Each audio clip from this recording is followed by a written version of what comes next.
I pledge allegiance to the flag of the United States of America and to the republic for which it stands, one nation, under God, indivisible, with liberty and justice for all. I'd like to call the Lamar's City Council regular meeting for Tuesday, November 4th to order. Roll call, please. Goodchild? Yep. Wick? Yes. Sturgeon? Here. Bruns? Here. Pick? Here. Motion to approve. Second. I have a motion and a second to approve the agenda. All those in favor say aye. Aye. Opposed? Motion carried. First item up is citizens discussion. Any citizens here to address the council? We'd like to keep your comments to under 5 minutes, sir. Mr. Mayor, City Council, I am Police Chief Vanderbeck. Mine will be short and quick. Just as a reminder, we are back into odd, even parking enforcement ordinance in the community. As a reminder, we do this to facilitate snow removal. It's proven to be efficient. I know not everybody likes it. My officers don't like getting out when it's cold and issuing citations, but it has proven to be an efficient manner to clear streets. So as a reminder, we ask everybody moving forward to park on the odd side of the street.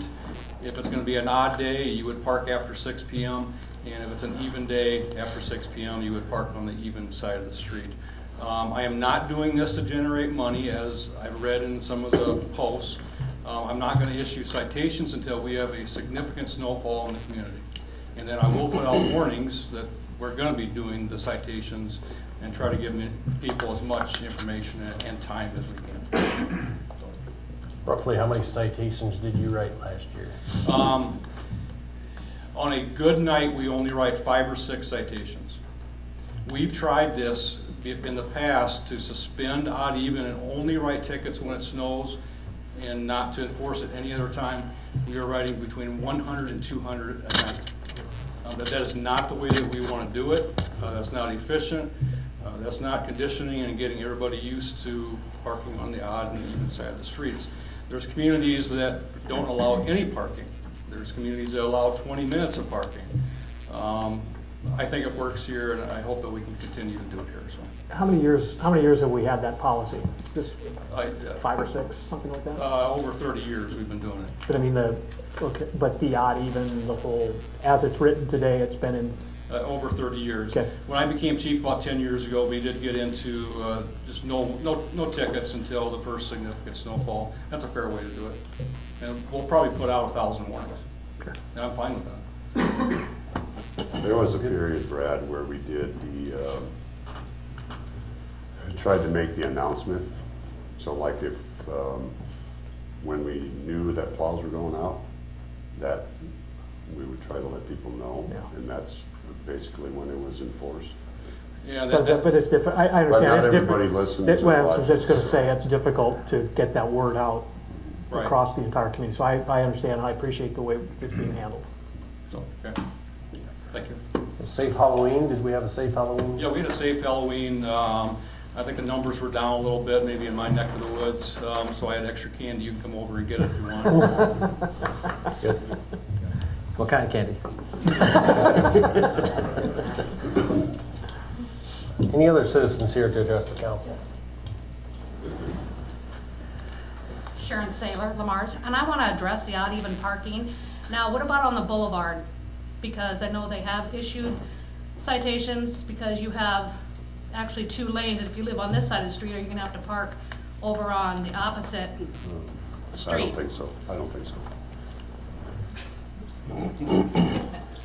So my officers have a list of the certain areas in town and the certain unique streets in town that we do not cite on. Okay, because I know they had before. That's one of them. We would ask you to move your car every 48 hours. Yeah, And okay. If we see it parked there and it's a pile of snow, we may get a citation for having moved. I got you. Okay, yep. Luke, is that monitor up for a reason? That's fine. Anyone else? If not, we'll move on to Thumbs Up Awards. Start to my right, Brad. Thumbs up to the chamber and all of the businesses that participated in the trick or treat event last Saturday. Good turnout again. So appreciate everybody for participating in that. All right. Brian? I would second that, and also thumbs up to the firefighters for getting that house fire put out. Yeah, absolutely. Dangerous situation there, so. Clark? Actually, I had police department. I do appreciate the job they do, year in and year out, night after night. I think it could be a very nerving job to have. So just a thumbs up to our day-to-day operations for our cop shop. Yeah, I was gonna add a safe Halloween. I know they gear up for that and provide some extra patrols, and it's my understanding that there weren't any accidents or ramifications for lots of kids being out, so, anyway. Steve? Thumbs up to Copper Coin Thrift and the opening of their new store 5 minutes ago. They had a reception at their new building last night for all the volunteer help. It is an awesome building, it is an awesome site, and it's gonna be a great, great thrift store for Lamar's. So thumbs up to them. Just check your text message, parking lot's full already. Oh, wow. Good. Hey, curiosity, how is that? Is that a donation type store, or is it? It is, so they receive donations. Receive donations and resell. Mark? Yeah, I was just gonna mention Lamar's Fire Rescue, and especially to the 2 individuals who were injured and are recovering from their injuries. And through the academy, I know that it's not even easy just wearing the gear. Those people are doing the work, so thumbs up to all of those people. I checked with the chief on Sunday morning, and he said they were doing fine, and we're gonna make a full recovery. So I assume they're still on that pace, but I haven't had a chance to reach back out, so. Okay, moving on to consent items. Under the consent items, we have an approval of the October 21 regular meeting minutes, a list of bills for period ending 10/31/25, and a temporary premise transfer of liquor license to the KCs. Motion to approve consent items 1 through 3. Second? We have a motion and a second. Any further discussion? All those in favor say aye. Aye. Opposed? Motion carried. Action items, D1, property casualty insurance. The renewal dates for both our property and casualty insurance policies are December 1, 2025. Staff has met with Matt Suzamil of Perspective Insurance to review the policies. Matt Suzamil will be at the meeting to give an overview. Administration recommends continuing to insure with Iowa Community Assurance Pool ICAP for property and casualty insurance. Financial impact, the current budget can cover the increased cost with no changes. Total cost of $582,411 is a 7.03% increase from last year. Good afternoon, Hi, Council. As Rob stated, I met with Jason and Joe last week, and I'm sure you guys remember the last couple of years has been pretty significant increases with the property portion especially. I'm happy to say this year it's leveled off quite a bit, so that is good. We can kind of just get right into it here. On the front page there is the casualty portion of it.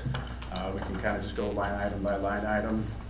The first main item there is the general liability, a $5 million limit, no change there, a 2.10% increase there. Below that, we have the auto liability, a little bit of an increase in the vehicle usage, 86 compared to 83, which equates to a 5% increase. Public officials wrongful acts, a $5 million limit again, no change in exposure, 5.02% increase. Law enforcement liability, the rating off of 17 officers and 2 dogs compared to 16 and 2 last year, which equates to a 5.01% increase. The auto FISDAM, about $115,000 increase in tangible property there, which equates to a 1.73% increase. The cyber liability, this is a line item you haven't seen in previous years. In previous years, it's always been wrapped into the general liability premium with a limit of $250,000. ICAP this year wants to carve that out and offer it to members an increased limit to $1 million. Obviously with that would come increased premium, but I feel it's necessary, especially in today's exposures. It's becoming more and more popular. Just ransomware attacks, phishing, things like that. So that's a line item there we can discuss after I get through everything, but I just want to notate that. The airport liability, essentially no change there, 0.4% increase. Total casualty premium overall, a 22.06 increase. If you take out the cyber liability, it's essentially about a 2% increase from the current property. This is where the last couple of years we've seen a pretty drastic increase in premium. Thankfully this year it's leveled off quite drastically. Total insured value of $174 million is a 2.09% increase, and that's just built into the inflation guard with the product. The inland marine, which is your scheduled equipment, has an increase of $259,000 of property, which is a 5.11% increase. Crime, nearly no change there, and same with boiler machinery. Total property premium this year, $418,015 compared to $409,447 last year, which is a 2.09% increase. Overall, with the increased cyber limit, as was explained earlier, it's a 7.03% increase. If you carve that cyber out of it, it's about a 2% increase overall from last year to this year. So a lot better than what it has been the last 2 years. Let me explain the cyber thing a little bit, because when Matt first brought this to Joe and I, he did have in there the $250,000. But thinking about it, we've got systems at water and wastewater for sure that we can't replace them for $250,000. So we asked him to up it to $1 million. Do you remember, Matt, what that 26,000 was, or Joe? When it was just 250, that line was generating about $2,000 of premium. Yeah, So it's so a significant jump, but a lot more coverage. Yeah, it's a fairly significant jump to go from the 250 to the 1 million. But you hope nothing ever happens, but if something does happen, just those two systems alone. Well, aren't those PLC based out there? What's that? Aren't those PLC based out there? No. Cyber attacks don't affect PLCs usually. So we have, What's your SCADA system run on? Systems on PLC, but we have internet access to it, so there's a chance they could take it over. And the upgrade for the water right now is at $500,000 to upgrade our SCADA system, so yeah, that $1 million is, that's a smart place to be. And there has been quite a few cyber attacks across the country on water. It's increasing quite drastically throughout the nation. It's probably the most common risk as far as claims occurring. And you might think the town of Lamar's isn't, they're going to go after a lot bigger entities, which isn't the case. It's probably the exact opposite.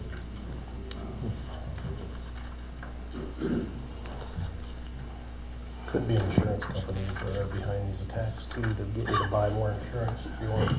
Conspiracy theory. You shouldn't probably shouldn't feed that. What's wrongful acts?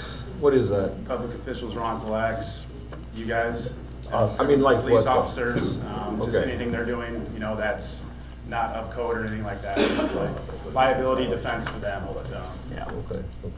Wrongful termination. Okay, and then, so, let's talk about the Postal Playhouse, okay?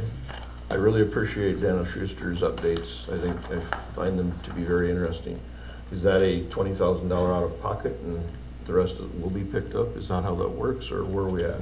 No, we got a partial payout of that, of 20 something. Yeah. I think the total was 50, I think is what. I can believe that. I'm surprised it's that cheap, but to be honest with you, So there's a partial payout of the ACV amount, and once repairs are done, or if there's any supplements needed, that contractors find additional repairs that are needed, the replacement cost will get paid out after that. I believe the total paid to date was, I think, $24,530. That's less the $1,000 deductible, and then there's a replacement cost that you would get paid after repairs are complete. Okay, I was just curious how that was.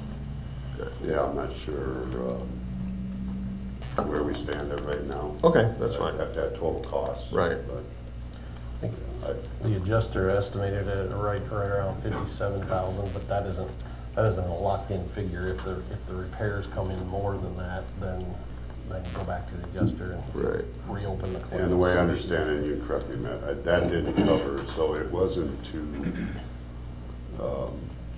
it didn't cover the ceiling. Correct.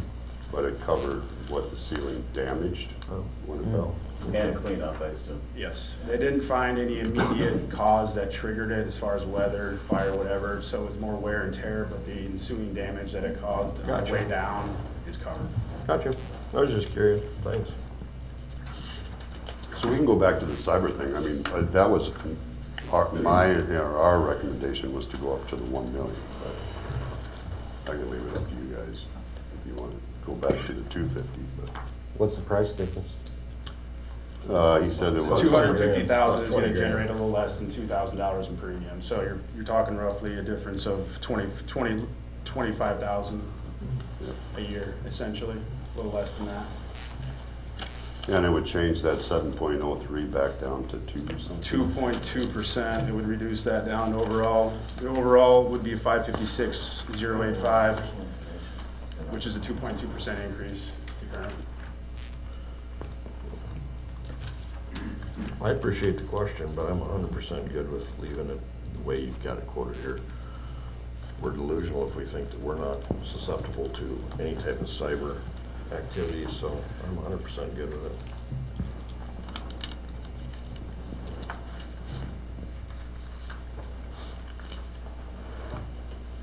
Then I'd make a motion authorizing the renewal of the City of Lamar's property and casualty insurance with Iowa Communities Assurance Pool, ICAP, at a cost of $582,411.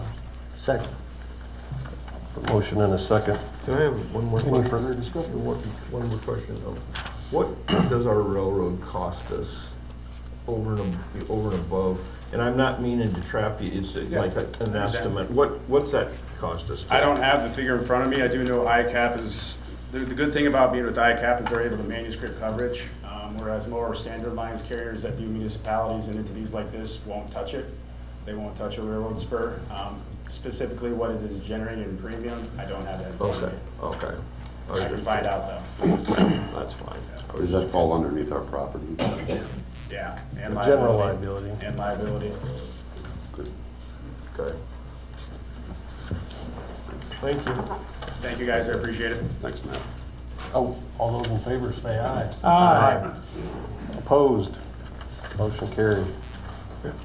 Moving on to D2, Dogwood Industrial First Edition rezoning. Dogwood Properties LLC is requesting the rezoning of Dogwood Industrial Park First Edition from I2 Industrial Business District to B2 General Business District. This change would bring the existing property uses into compliance with our zoning code. Recommendation is that the Planning and Zoning Commission met on October 28th, 2025 and approved the rezoning request.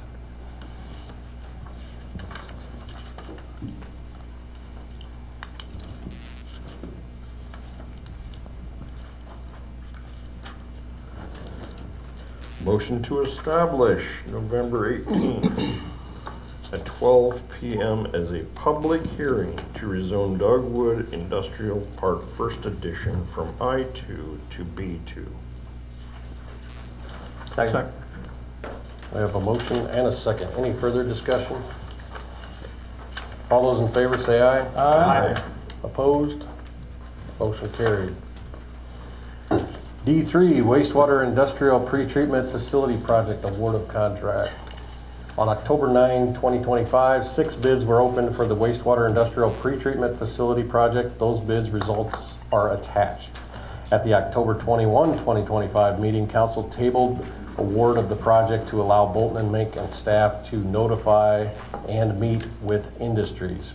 City Administrator recommends that the Council table the award of the project to November 18, 2025 Council meeting. Verification of the bids is ongoing. The estimate for the project was $34,760,000. Yeah, I asked that you move it, not so much the verification of the bids, but that is part of it.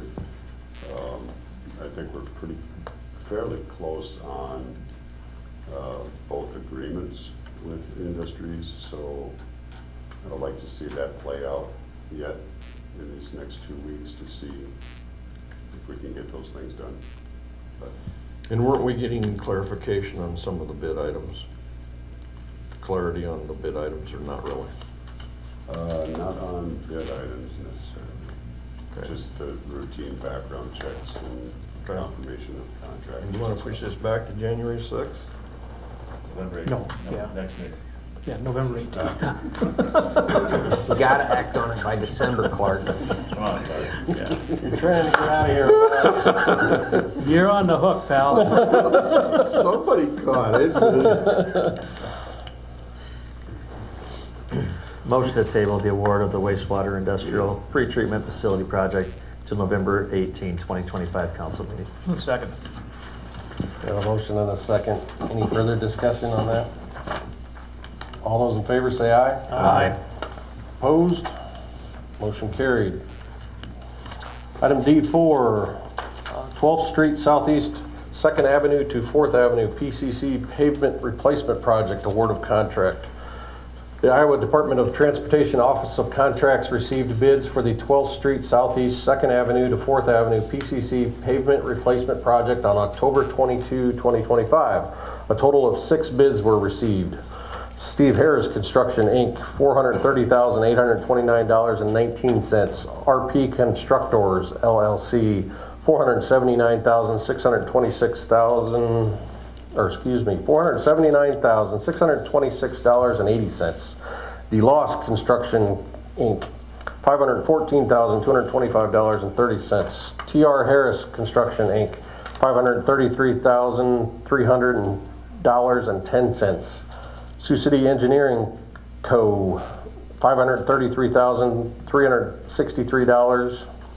Riley Construction Co., Inc., $586,992.25. The project has a late start date of August 31, 2026, with a total of 30 working days. Administration recommends council award the project to Steve Harris